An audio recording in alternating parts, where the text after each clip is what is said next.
Hi friends, இன்றைக்கி நம்ம Nisha cooking சேனலில் கண்டென்ஸ் மில்க் வச்சு சூப்பரான டெசர்ட் செஞ்சுருக்கேன். ஸோ அருமையான இந்த டெசர்ட் வந்து நல்லா டேஸ்ட்டாகவும் நல்லா சூப்பராக நல்லா சாஃப்டாக இருக்குது பாருங்கள். நல்லா சாஃப்டாக நல்லா ஜூஸியாக நல்லா சூப்பராக இருக்கக்கூடிய இந்த டெசர்ட் வந்து கண்டென்ஸ் மில்க் வச்சு செஞ்சுருக்கேன். ஸோ கண்டென்ஸ் மில்கில் சூப்பரான இந்த டெசர்ட் எப்படி செய்யலான்னு வாங்க பார்க்கலாம். அதே போல் எங்கள் சேனல் லைக் பண்ணுங்கள், ஷேர் பண்ணுங்கள், சப்ஸ்கிரைப் பண்ணுங்கள், பெல் பட்டன் ஆன் பண்ணுங்கள், கமெண்ட் பண்ணுங்கள். வாங்க இந்த டெசர்ட் எப்படி செய்யலான்னு பார்ப்போம். இந்த டெசர்ட் செய்கிறதுக்கு 4 முட்டை எடுத்திருக்கேன். இந்த 4 முட்டை இந்த பவுலில் உடச்சி ஊற்றிக்கலாம்.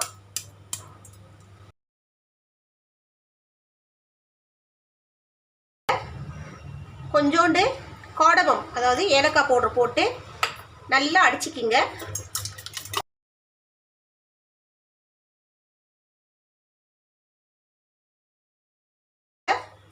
ஒரு 100 ml அளவுக்கு பால் ஊற்றிக்கலாம். காய்ச்சி ஆற வச்ச பால் இதோ நல்லா பீட் பண்ணிக்கிங்க.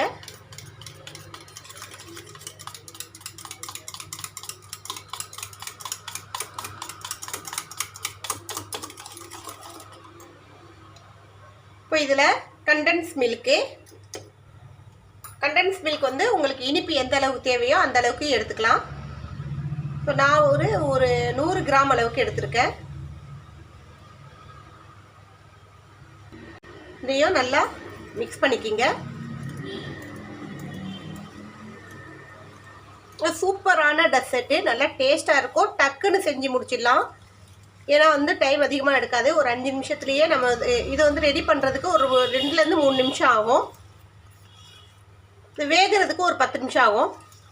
ஒரு 10-12 நிமிஷத்துலேயே நம்ம இந்த டெசர்ட் ரெடி பண்ணிடலாம். நல்லா சூப்பராக இருக்கும், நல்லா டேஸ்ட்டாக இருக்கும். குழந்தைங்களுக்கெல்லாம் ரொம்ப பிடிக்கும்.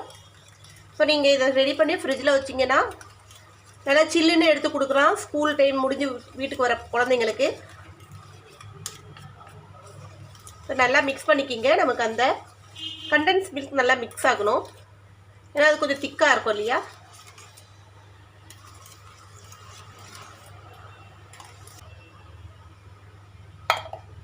இப்போ இந்த மாதிரி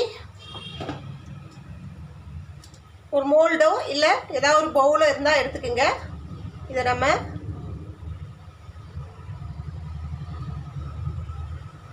வடிகட்டி எடுத்துக்கலாம்.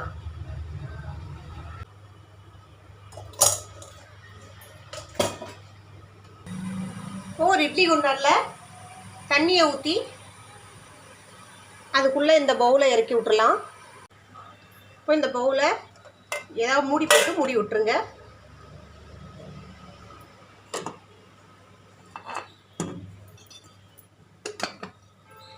இந்த இட்லி குண்டானை க்ளோஸ் பண்ணி விட்டோன்னா கரெக்டாக ஒரு 10 நிமிஷம் கழித்து ஓப்பன் பண்ணி பார்ப்போம் நம்ம டெசர்ட் ரெடி ஆகிடுச்சாடு. டெசர்ட் நமக்கு சூப்பராக ரெடி ஆகிடுச்சு. இப்போ இதை நம்ம ஃபோல்ட் பண்ணிக்கலாம். சூப்பராக நமக்கு டெசர்ட் ரெடி ஆகிடுச்சு. இதே போல் டெசர்ட் நீங்களும் ரெடி பண்ணி பாருங்கள்.